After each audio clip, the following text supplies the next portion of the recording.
प्रिय विद्यार्थियों, आज फिर मैं आप लोगों के बीच उपस्थित हुआ हूँ और मुझे पता है कि पेपर बहुत नज़दीक आ गए हैं और त्रिकोणमिति में जैसा आज मैं टॉपिक लेके आया हूँ तो मैं शीघ्र अपना टॉपिक शुरू करूँगा, क्योंकि है ना, इसमें एक अंक के 6 प्रश्न आना है। यानी कि ये जो यूनिट है ये वस्तुनिष्ठ प्रश्न बहुत सारे देगी, 6 प्रश्न देगी एक एक अंक के, और 2 अंक का एक प्रश्न आना है। तो इसके जितने भी वस्तुनिष्ठ बनेंगे त्रिकोणमिति में वो सब त्रिकोणमिति के सूत्र होंगे। और त्रिकोणमिति के सूत्र यदि आपको याद हो गए तो ये मान लीजिए कि त्रिकोणमिति में जो वस्तुनिष्ठ प्रश्न एक एक अंक के 6 आने हैं वो आपके पक्के हो जाएंगे। तो थोड़ा सा तुमको मेहनत करने की ज़रूरत है, विशेषकर मैं डी एवं ई ग्रेड वालों को, कि डायरेक्ट अपन कैसे याद करें टेबल। तो आज का मेरा जो है वो टेबल के लिए है। जैसे कि आपको पता है कि जो मान पूछे जाते हैं वो 0, 30, 60, 30 के बाद 45, 60 एंड 90 की टेबल पूछी जाती है। सारे मान साइन के क्या होते हैं, कॉस के क्या होते हैं और टेन के क्या होते हैं। तो सबसे पहले साइन, और तुमको ये चीज अच्छी तरह से पता है कि मैं तुमको ये हाथ के पंजे से ये मैं तुमको याद कराना चाह रहा हूँ। तो पंजे में तुमको कैसे याद रहेगा कि हमेशा अपन थम्स दिखाते हैं, अंगूठा दिखाते हैं, वो ऊपर की तरफ रहता है। तो अंगूठा ऊपर की तरफ हो गया, यानी कि मेरे पंजे की स्थिति इस तरह से रहेगी। और मैंने प्रत्येक उंगली को डिग्री में कन्वर्ट कर दिया है। इस छोटी वाली लिटिल फिंगर होती है 0, 30, बीच वाली को 45, इसको 60 और इसको 90। इस तरह से मैंने ये पूरा मेरी जो हथेली है उसे डिग्री में कन्वर्ट करना है। अब मैं देखूं कि मैं अभी रीडिंग है ना नीचे से करूं कि ऊपर से करूं, तो तुमको कैसे याद रहेगा। एक की रीडिंग, साइन की रीडिंग नीचे से होती है और कॉस की रीडिंग ऊपर से होती है। तो तुमको कैसे याद रखेगा, तुमको ऐसे याद रखना है कि अपन जब कोई एप्लीकेशन लिखते हैं तो अपने साइन कहाँ होते हैं, नीचे की तरफ। तो साइन की जो वैल्यू निकलेगी वो नीचे से निकलेगी, नीचे से ऊपर की ओर जाना है। तो देखो सबसे पहले साइन 0 की वैल्यू ध्यान देखना, बहुत मजे की बात है। साइन 0 की वैल्यू चाहिए मुझे, तो मुझे क्या करना है कि 0 ये नीचे वाली छोटी वाली जो फिंगर होती है उसके नीचे कोई उंगली होती है क्या, नहीं होती, कोई फिंगर नहीं होती। तो जो भी नीचे फिंगर आएगी उसकी संख्या अंडर रूट के अंदर लिखना है। तो अंडर रूट के अंदर इसके नीचे कोई भी फिंगर नहीं है, तो क्या आ गया अपना मान 0। और डिवाइडेड बाय किससे होगा, 2 से। तो 2 का भाग मैंने 0 में दिया तो उसका मान क्या हो गया, 0। तो साइन 0 की वैल्यू क्या हो गई, अगर मैं यहां से रखूं साइन 0 डिग्री की वैल्यू, साइन 0 डिग्री की वैल्यू अब मेरे पास क्या आ गई, 0।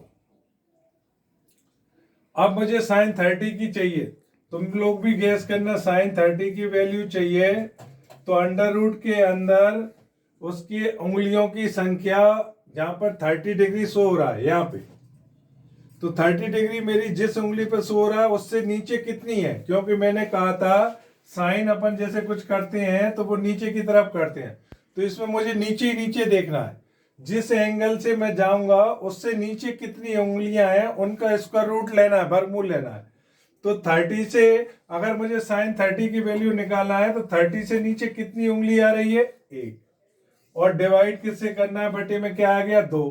तो तुमको पता है 1 का वर्गमूल 1 होता है और बटे में 2। तो साइन 30 की वैल्यू कितनी आ गई, 1/2। मजा आ रहा है। आप 45 की छोड़ दो, अब 60 का देखो, अपन 45 पे बाद में बात करेंगे। अब तुम लोग गैस करो कैसे निकालोगे। अगर मुझे साइन 60 की वैल्यू निकालना है तो अंडर रूट के अंदर उंगली जितनी उससे नीचे है, नीचे की उंगली आती है हमेशा, नीचे की उंगलियों की संख्या ये आती है हमेशा, और बटे में 2 आता है। तो मुझे 60 को चेक करना है। 60 से नीचे कितनी उंगलियां? 1 2 3।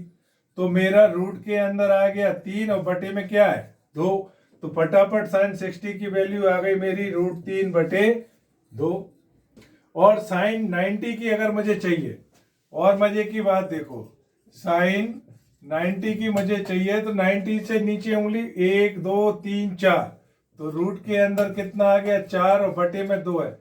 सभी बच्चे जानते हैं कि 4 का वर्गमूल कितना होता है बेटा? 2। 2/2 कट गया तो मान कितना आ गया? 1। तो साइन 90 की वैल्यू मेरे पास कितनी आ गई? 1।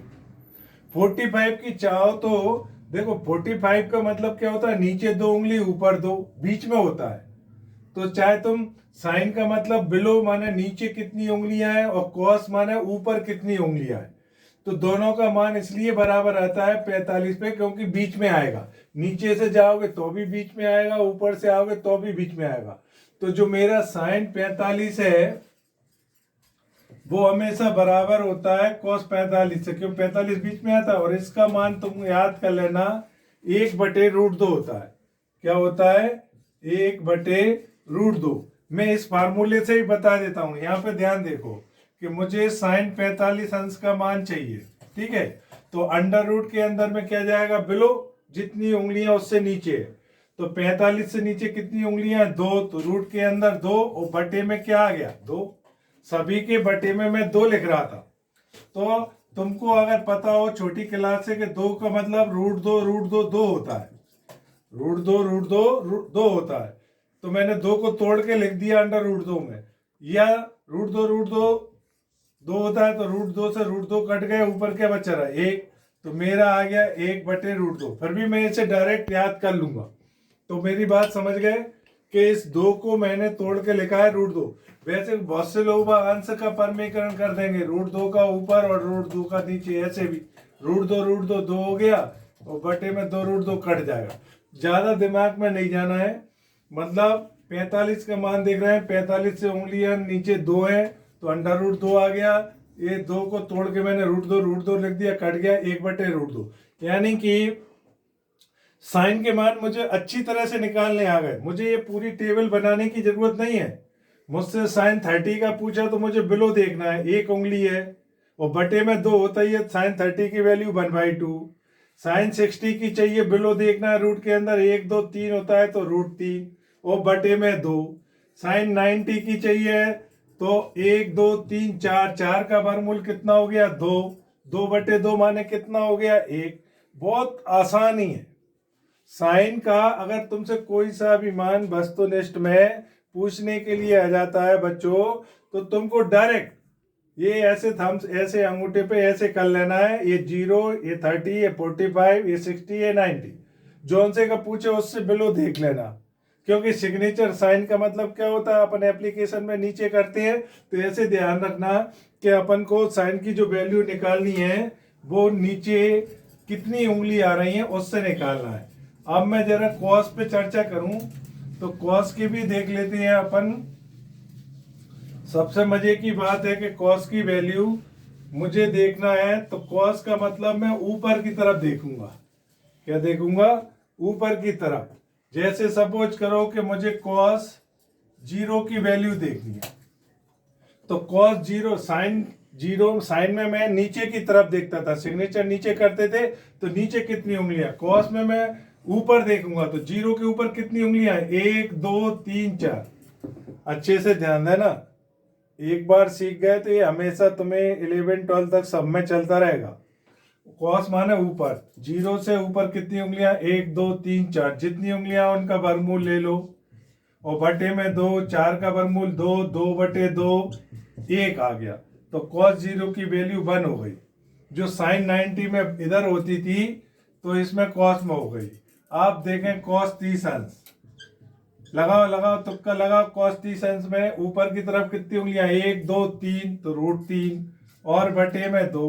तो मेरा cos 30 का मान क्या आ गया? √3/2। और अगर मैं 60 पे जाऊं, cos 60 पे जाऊं तो cos 60 से ऊपर कितनी उंगलियां हैं? 1 और बटे में 2, तो जी 1/2 हो गया। cos 90 पे जाऊं तो 90 पे ऊपर रूट के अंदर कोई उंगली ही नहीं है, 90 के बाद तो कोई अंगूठा के बाद कोई उंगली ही नहीं है, बटे में 2, 2 का भाग दूंगा तो फिर से क्या आ गया 0, ये हो गया मेरा। और अगर मैं cos 45 की बात करूं, जिससे मैंने कहा अधिकतर याद कर लेना, sin 45 cos 45 बराबर होता है। cos 45 से ऊपर कितनी उंगलियां हैं 2, तो रूट के अंदर 2 और बटे में 2 आ गए। जो बटे में 2 आ गए उसे तोड़ के लिखना पड़ेगा √2 इंटू में, ये कट गए तो 1/√2, यानी कि sin 45 हो चाहे cos 45 हो, थीटा का मान जब 45 अंश होता है तो बच्चों साइन की जो वैल्यू होती है 45 की, जो cos 45 की होती है, वो दोनों बराबर होती है 1/√2। बहुत मजे की बात है, तुमको सिर्फ इतना फोकस करना है, साइन माने नीचे की उंगलियां, क्योंकि सिग्नेचर नीचे करते हैं, तो साइन का जब भी मान निकालोगे तो जिस डिग्री की उंगली होगी उससे नीचे जितनी उंगलियां हैं वो अंडर रूट के अंदर जाएंगी, और कॉस का मतलब ऊपर, तो कॉस जितने डिग्री का मान निकालोगे उससे जितना ऊपर उंगली होंगी उससे कॉस फाइंड हो जाएगा। तो ये साइन और कॉस का मान याद करने का सबसे सरल तरीका था, और नेक्स्ट वीडियो में मैं tan के मान के बारे में बताऊंगा और अन्य सूत्र भी बताऊंगा। ठीक है बच्चों, धन्यवाद।